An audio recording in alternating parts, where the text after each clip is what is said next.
Alright, this is my 1988 Cyclone pinball machine by Williams. This particular video is geared towards first-time pinball machine owners and maintainers. I've had quite a few people reaching out that are first-time pinball people, and just wanted to show a little bit more about this particular machine, some quirks and maintenance and moving it and what that would look like. So first of all, this machine is going to weigh about 250 pounds. The legs come off. What people will generally do is they'll pull this out, they put a stool underneath the back of it, they take off the back legs, you fold down the head, there's bolts on the inside, and there's that big buckle looking thing that you can use, and that folds right down. Take off the rear legs, fold the head down, strap it to the top, then you put it on its butt, you stand it up, you take off the top legs, you strap it to a dolly, you move it around, it'll fit through a door, it'll fit in any minivan, it'll fit in most, but not all, SUVs. It'll obviously also fit in the back of a pickup truck. So you've got your circuit boards and the head of the Cyclone itself. This particular machine has a newly replaced LED display here. These are traditionally or originally plasma, but they sort of outgas over the years. That particular one is a replacement pin score one. You can adjust the brightness on it, and that should give a few more decades of life into the display here. You can see on the backboard I've got some LEDs in the back. You have regular LEDs, or you can use regular bulbs if you prefer. I have the original flashers in here. You lift that up, you open it out, you can see there's a bunch of circuit boards in here. This also folds down. Alright, so everything back here looks intimidating, like a almost 40-year-old computer should, but these are actually really reliable as far as pinball machines go. This is built off of the System 11 board set, and these are about as reliable as you can get with something of this vintage.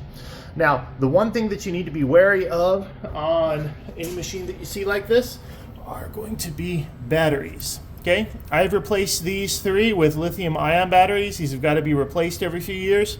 But what happens is there'll be a pinball machine like this. It'll have the old Duracell batteries in it, and then it'll sit in somebody's basement for 40 years, and they'll never replace the batteries, and the batteries will start to leak, and the acid corrosion will get down in the circuit board, and it'll ruin things. But that's not going to happen with those lithium ions that are there. I also make some battery offsets that you can install. They're not horrible. But, you know, if you're not used to messing around with electronics, it can be a little bit intimidating. Now, what I will say is it's much easier to maintain something like this than it was 20 years ago.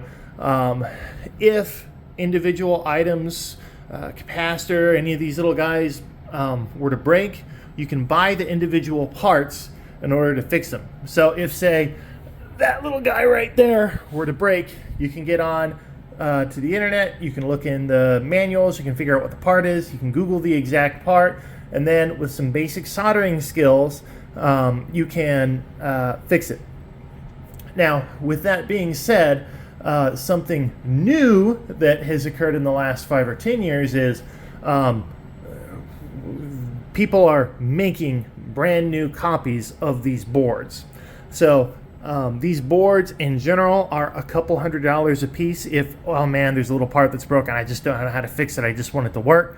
Okay, well, what year machine is it? Go online, look it up. Okay, I need a new CPU board, I need a new soundboard, I need a new solenoid driver board, I need a new power board, and you can get one, have it mailed to you, take off the old power cords, plug it in, put in the power cords again, and there you go. So, for example, this display I have is a newer pin score replacement from the original. So from about 1992 until 2015. There were no more replacement displays like this being made, and if they broke, you had to fix them. Now you can just get a drop-in replacement like I have here, and not have to worry about super technically heavy repair.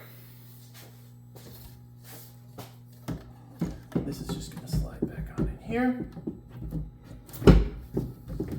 You can see this also has the Ferris wheel that goes around, or this mystery wheel will spin in the middle of the game. Then you have your progressive jackpot. Depending on your politics, you'll love it or hate it, but you have Ronald and Nancy Reagan up here on the back glass riding the front of the Cyclone coaster for whatever reason. The cabinet itself is in really good condition for a machine of this vintage. There's new apron cards. Looking through the Playfield itself, I have replaced, when I was saying you could get all sorts of new parts, I have replaced the center ramp from a place called Starship Fantasy. The left and the right plastics here are still original. I have added on these mantis protectors, which is this extra metal piece here, this extra metal piece here, and this extra metal piece here, which you'll see is just taped on, but that's an aftermarket piece. But what that's there for is, on a lot of these machines, and when I got this originally, the plastic had been busted out here, and this is to prevent that from happening in the future. But it's a brand new ramp as well. I put on some new Target decals. Most of the lights that you see down here are going to be LED replacement lights. So all the GI, or what they call general illumination, the lights that are on pretty much all the time, are going to be Comment 2 SMD LEDs, just some fancy LED light bulbs. The inserts are mostly LEDs, but there's a few of them like these here that are original incandescent bulbs. That's not bad. It's not good. Some people prefer the look, but in particular, with the LEDs on some of the controlled lights like this one, if you put in the original, if you put in the newer LED bulbs, if you don't get the non-ghosting ones, there's still just a tiny little bit of electricity running through those circuits that's not enough to make the incandescents go on, but it'll make these flicker when they're not supposed to. So I just left a few of these, like I said, as the original incandescent bulbs. And you can switch that out in the future if you decide to. So looking and continuing along, there's lots of little extras, like there's plastic protectors underneath this. So like on, can I do that with my finger here? Yeah, there we go. Let me undo this little guy. If you look underneath, you can see, this reed switch here, which we'll get into in a minute, and there's an incandescent light there, but there's also two individual plastics here. So if you look at a lot of these older machines, around the corners here on these bottom plastics, there are a ton of chipped plastics down here. This plastic protector is designed to protect that piece of plastic on top. Okay, this particular machine is set up fairly easy. If you look down here at this post here, you can actually unscrew this, and you see how there's like a second and a third hole right behind it? If you move that further back, it will make this outlane bigger. And if the outline is bigger and wider, it's more likely for the ball to drain out the side, which means the game gets harder. So after you've had the game for a while, man, my games are lasting a while, this is too easy for me, you can move that out, and you can do the same. I think you can do the same. Yeah, you can do the same on the other side. You can see there's a spot for that there. Now, on this ramp over here, you can see towards the tip, if you look down, there's a little chip out here. You can buy a brand new ramp if that's bothering you, but I am 6'4" and I cannot see that from my angle. You can also see that on something like this where, a ball may have gone through that particular spot, 10,000, 100,000 times, that, there's just a little bit of wear on the bottom where the ball hit. And that'll be on the other side too. But once again, If you're looking up here from the angle of my tall self, you can't see that. And that's really common on older machines like this. So the playfield itself is really nice, but it's not absolutely perfect. What you'll see when you see a machine of this vintage that has like an absolutely flawless playfield, somebody will have taken it 30 years ago and taken the top off of it and put a coat of automotive clear coat on top of it. Or there's a few companies that make replacement playfields. The playfields themselves are about $800 for the piece of wood, and then to physically swap out all the components on the top and on the bottom of this, which I'll show you, it's like a 20 or a 30-hour job, and I would not recommend it for anybody but the most seasoned of pinball nerds. I've done it before once. It took forever. I've replaced the rubbers on this machine. These will rot over time no matter what you do, but they'll be good for 5 years or so. You can buy a set of rubbers. For these, you can get upgraded rubbers. Just look online. Marco's Specialty Parts is one place that has a lot of these parts. I put yellow posts on here because I like the way they look. And fresher rubbers like that will make the game play a little bit faster because things are a little bit bouncier. There's more resistance. I put on some new target decals on the side here. If you look at this big blue piece is what they call unobtainium, as in nobody is currently remanufacturing it.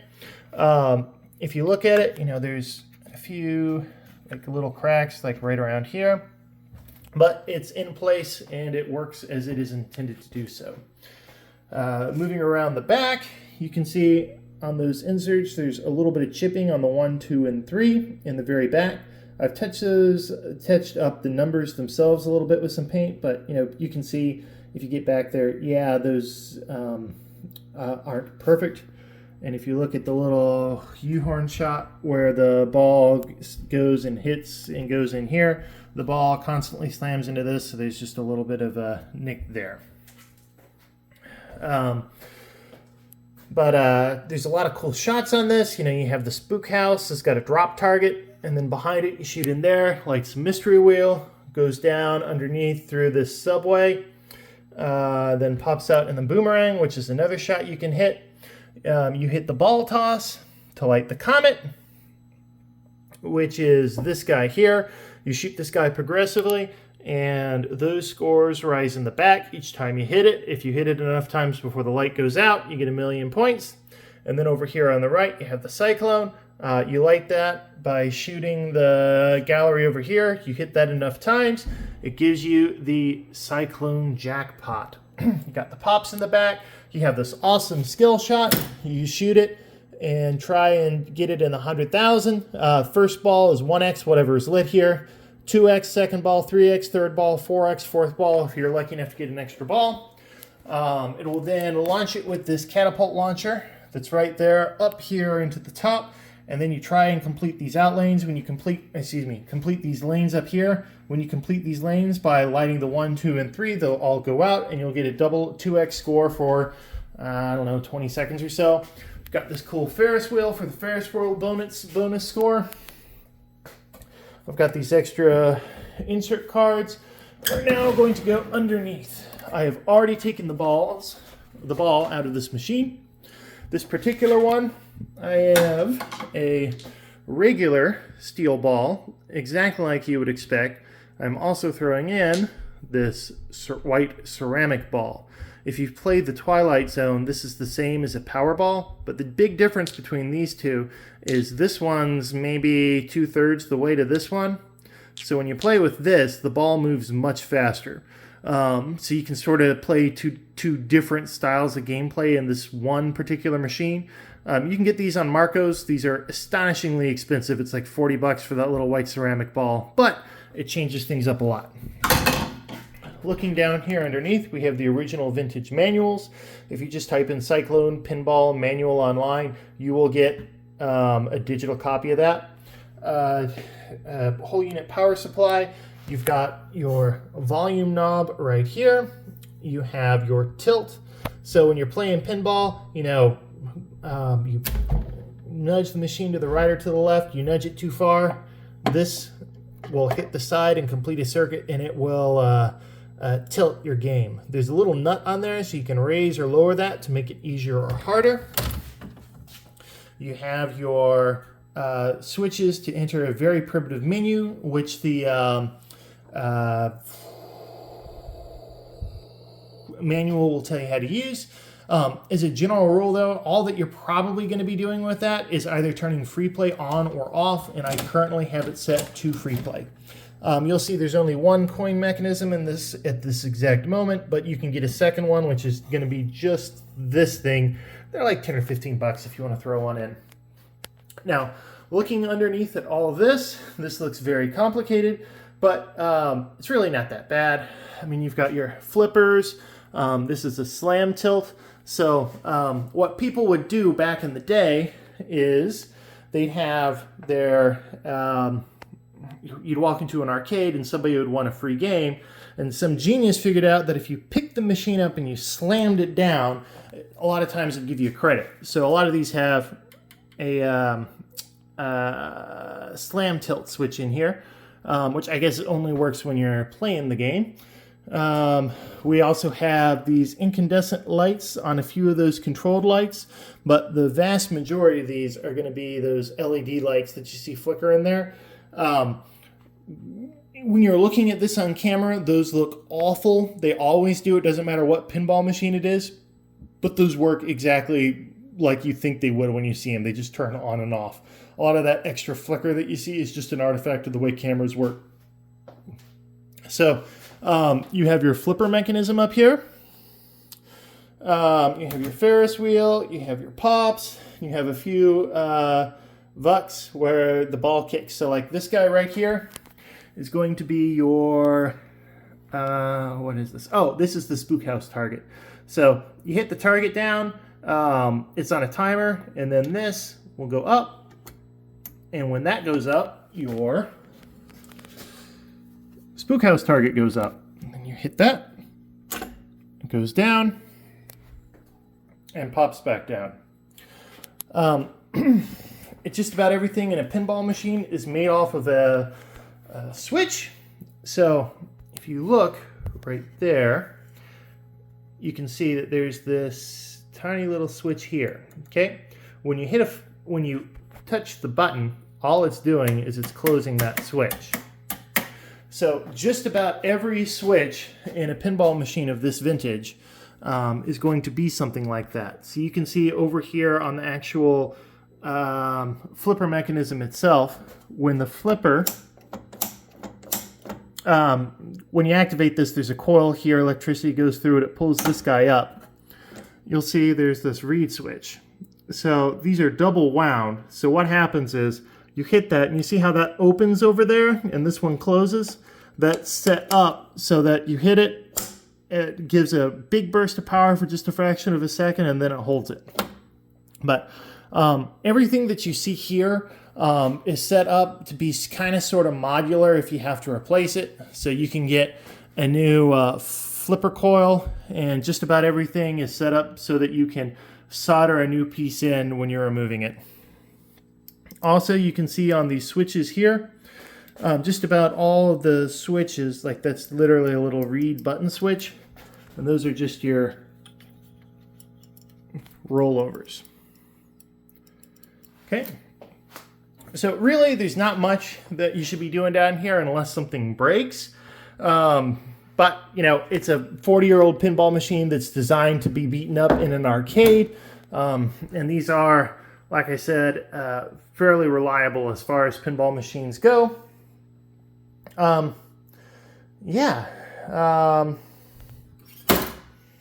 That's your Cyclone pinball machine.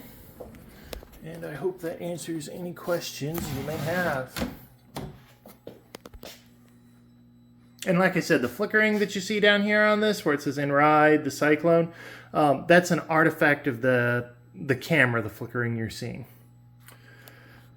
You can see the wheel spinning up and around there.